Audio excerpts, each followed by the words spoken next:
up, fam? Welcome. So today I am super excited because we are starting a fun 4-part mini series on how to actually buy your first house hack investment property.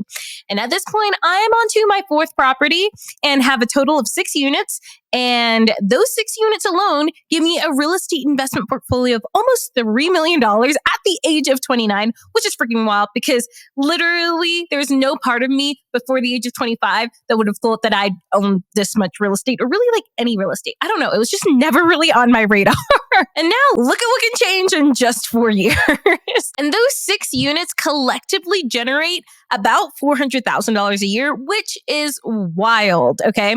But the best part about it is that 2 of those have actually been house hacks, which if you've been listening to the podcast now for a bit, I 100% believe and know that house hacking is the single best way to get started investing in real estate in 2024. And just for newbies in general, and even for experienced investors, I literally think I'm going to be house hacking for many, many, many years to come. And so I just closed on another house hack 3 weeks ago. And if you've been following the podcast, you know this. But I guess when you're listening to this, it might already be 4 or 5 weeks. And so I'm going to go over the exact 4-step process that I used and that you can use to buy your first or your next house hack investment property. Because maybe you're already house hacking and trying to figure out how to get the next one. And this is honestly perfect timing that I'm doing this mini series because I'm actually going to be hosting a free live masterclass on September 17th. Now, I don't do this often, and I think this might honestly be my last one that I'll be hosting this year. But this free masterclass is going to tell you exactly what the best way to get started investing in real estate is here in 2024 and 2025, especially with interest rates slowly starting to go down. We are just in such an interesting time in the market right now. And for those who know what they're doing, it is such a good time to buy. Also, anyone who bought in the last year or so, you guys, we bought in the gold mine rush era. And it's crazy because I even have a student, Ariana, who is closing this month on her first house hack. And it's so funny because she basically came to me and had given up on buying a property in general because her income just wasn't a ton and she was living in a really expensive market in Austin. But even with that, was able to get under contract on a seller finance deal that I found her.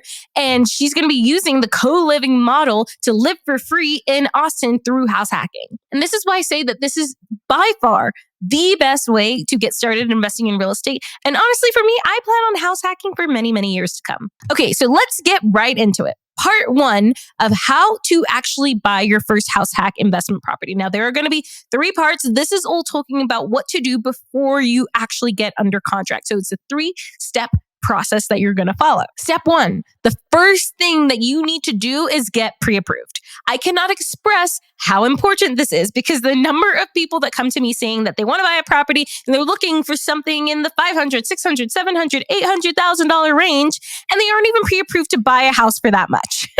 And finally, they get approved, they get pre-approved, and turns out they can only afford a $300,000 property. So first, it's just so important to figure out how much a lender is actually going to give you. What is your purchasing power? Because otherwise, it doesn't really make sense to look at properties outside of your price range, okay? Because the lender's not going to lend it to you. It just makes it a little bit harder to find a property that's going to work. Now, whenever you're getting pre-approved or pre-qualified, make sure you actually get qualified for a single family home, as well as duplexes, triplexes, fourplexes, because with multifamily, the lender is actually going to be able to use long-term rents, market rents. Some lenders, like one of my students, she was able to get pre-approved based off of short-term rents, which is not very normal. And this is why I say you got to talk to a lot of lenders, talk to at least 3 different lenders within a 10-day period and get pre-approved by all of them, because then it only counts as one credit pull. But yeah, you want to get pre-approved for single-family homes, duplexes, triplexes, fourplexes, and just know what your purchasing power is for each of them, because it's going to be different. Like, you're going to be able to qualify for more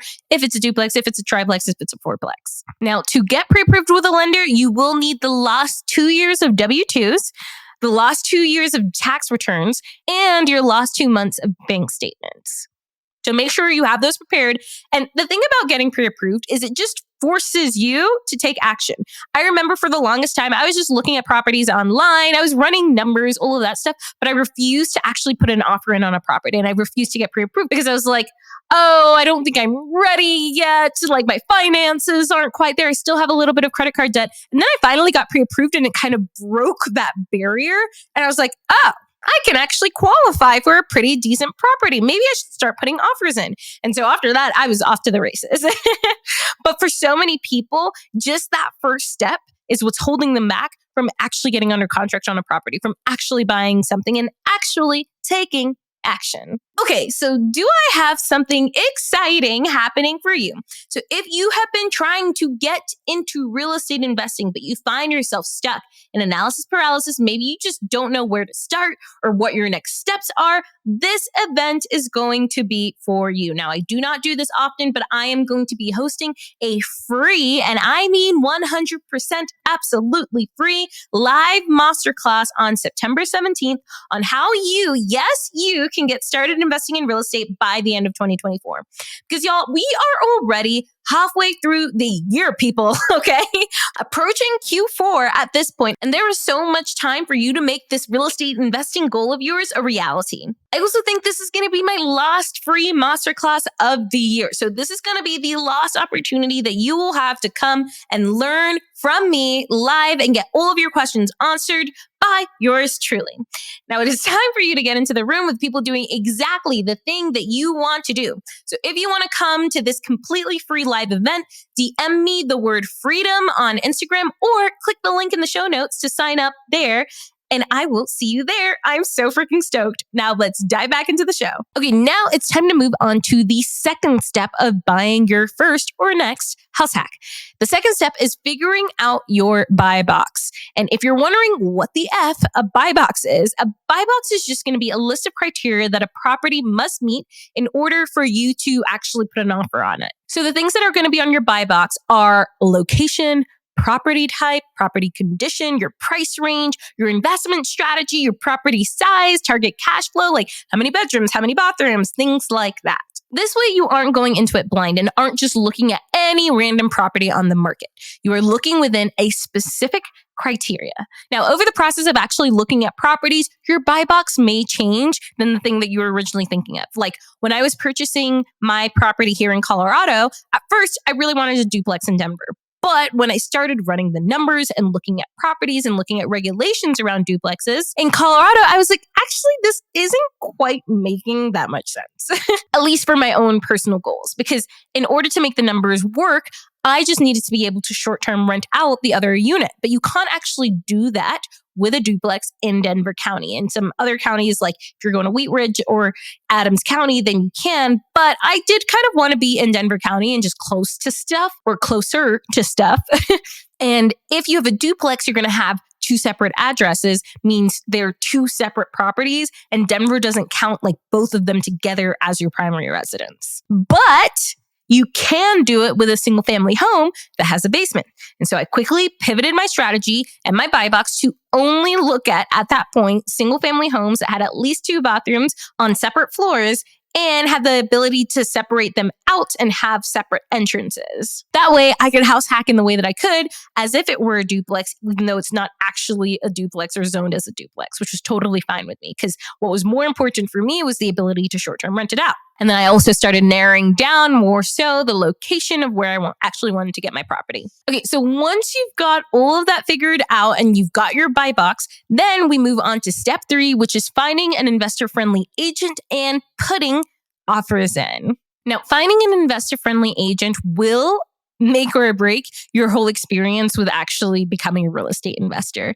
And I actually have a whole YouTube video that goes over like what to look for in an investor-friendly agent. So feel free to go to YouTube and check that out. I'm not going to be diving into the specifics of that during this episode, but make sure you find someone who is actually an investor themselves if you can. Like in WWA, which is my coaching program that actually helps you buy your first investment property, we will match you with an investor-friendly agent in your area. That way you know that you're working with someone who is experienced and knows what they're doing. But okay, so whenever you're putting offers in, do not get discouraged if you keep getting beaten out on offers. I have so many people come to me and they say they put 2 offers in or they put 3 offers in and they just keep getting beaten out. Like, y'all, 2 or 3 offers isn't going to cut it. You have to put in so many more offers. And it's not that you have to put in so many more offers, but you're going to have a better chance of actually getting something under contract the more offers you put in. I know for every single property that I've purchased, I have put in at least 3 or 4 different offers. For my first property, I put in 10 different offers. For this property here in Colorado, I went to go see over 60 properties. Like in a 2-month period, no joke. Because how else are you supposed to know what you like and what you don't like? And if your realtor, your real estate agent isn't willing to go show you those properties, because some aren't, I'm just putting that out there, then they just might not be the right agent for you. And it might be time to find a new agent. But make sure you are actually putting offers in and you're moving fast. So many people lollygag and they don't realize the time really is of the essence and properties will fly off the market. So if you don't move fast, you're going to be disappointed. And this is also why it's so important to figure out your buy box beforehand, because then you know right off the bat what's going to work, what's not going to work. And you can kind of go in, and if you find something that you like, you can put an offer in right away. You don't have to go back and look at your numbers and see this, blah, blah, blah. No, you've already figured that out from the get-go. And just a reminder to you about the mindset portion of this, because you're going to feel terrified, especially if this is your first investment property. I know I get nervous on every property that I buy, and so does literally everyone else. It's so easy to get stuck in analysis paralysis. It's so easy to give up on each step and just get distracted, but you have to know your why. Why are you doing this? Why do you want to get your first investment property or your second or your third or your fifth or your 20th? What are you working towards? How much do you want it? How badly do you actually want it? It's important to keep feeding your mind with positive feedback like this podcast. Join a local meetup, right? Get around other real estate investors. Join a coaching group. Make sure you surround yourself with people who are going to consistently encourage you and push you, because it's going to be so freaking easy to quit and you want to be around others who won't let you. Okay, so that was a lot, but that was part 1 of how to actually buy your first investment property house hack. I know there was so much in there, and I honestly probably could have kept talking for like 8 more hours. But that is literally impossible to do just on a podcast episode. But if you have any particular questions, maybe you want to ask any questions, you should definitely come to my free masterclass on September 17th. There will be a Q&A session with me directly at the end. So make sure to go ahead and sign up for that. Click the show notes or DM me the word free class on Instagram, and we'll send you the link. I cannot wait to see you there. And make sure to stay tuned for next week for part 2 of how to buy your first house hack investment property. Thank you so much for listening to Wanderlust Wealth Show. Now, don't forget to follow the podcast, or if you're watching on YouTube, make sure to hit that subscribe button. If you love this episode, it would literally mean the world to me if you shared this with a friend or a family member, or literally like anyone off of the street. Like right now, go ahead, share it so you don't forget, or post it on social media and make sure to tag me. I love seeing what you're listening in on and what you resonated with, and I'm just so freaking thankful for you. I'm so freaking excited for you. I love you, and don't forget, life really doesn't have to be hard.